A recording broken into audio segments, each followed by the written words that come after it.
Good morning mga bay. Kumusta kayo mga bay?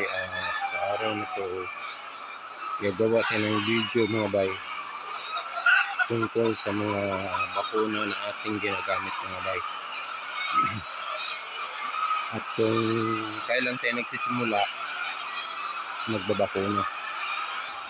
Kagaya nito mga bay, sa peak season, nakakuha tayo ng 91%. Tapos nung bumaba siya, paparamdam yan yung production niya. Pagka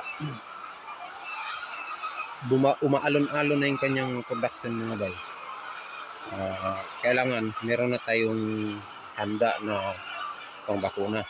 So ang amin palang ginamit dito mga bay, kasi kailangan kasi natin yan mga bay, ibu-booster.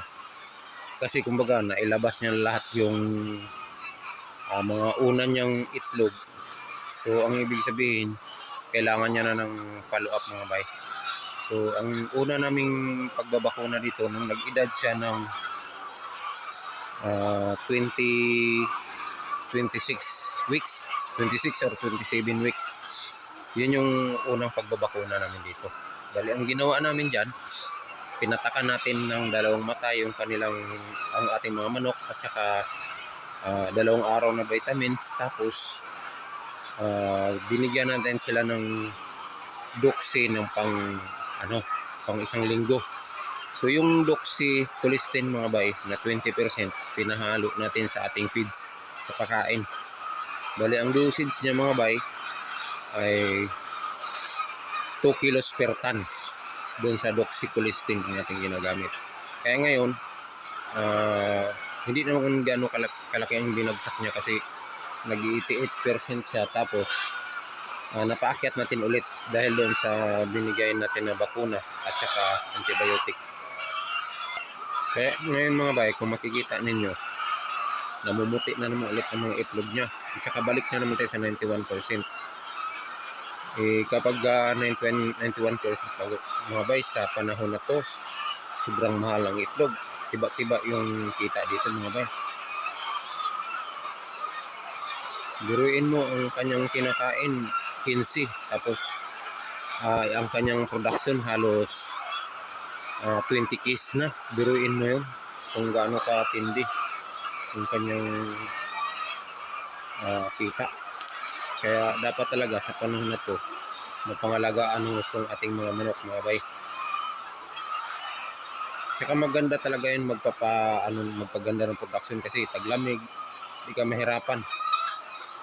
Kaya yung mga manok natin siglang-sigla mga bay, kaganda. Yung feeds pala namin dito mga bay, laying mass. Yung iba kasi pellets ang pinapakain sa amin, laying mass lang. Yan laying mass lang yung sa amin. Namumuti yung mga itlog. Daming pera, pupulutin.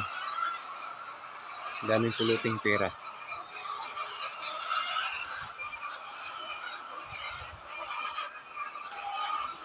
Namumuti ang mga itlog.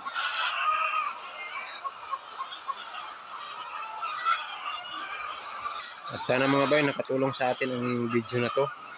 Kasi merong nagko-comment sa atin kung anong mga klaseng bakuna ang ating ginamit. Ang ating ginamit pala, hindi ko nasabi, NCD Lasota mga bay. Ipapatak lang natin yun sa dalawang mata. Tapos bigyan natin sila ng 2 days na vitamins. Yun yung mga diskarte na ginagawa ko dito mga bay. Hindi pwede kasing pagka nag-peak siya, kapag bumaba hayaan lang natin. Hindi pwede. Ibig sabihin nangangailangan na siya ng rest back. Kasi yung unang similya, unang mga itlog na ilabas niya na lahat. So ibig sabihin kailangan niya na talaga ng backup. So hanggang dito na lang mga bay. Maraming salamat sa ating mga solid na supporter dyan. Nagmamasid kahit na madalang lang tayo nagkapag-upload ng video. Sana maunawaan at naintindihan lang natin mga bay. So hanggang dito na lang po. Maraming salamat.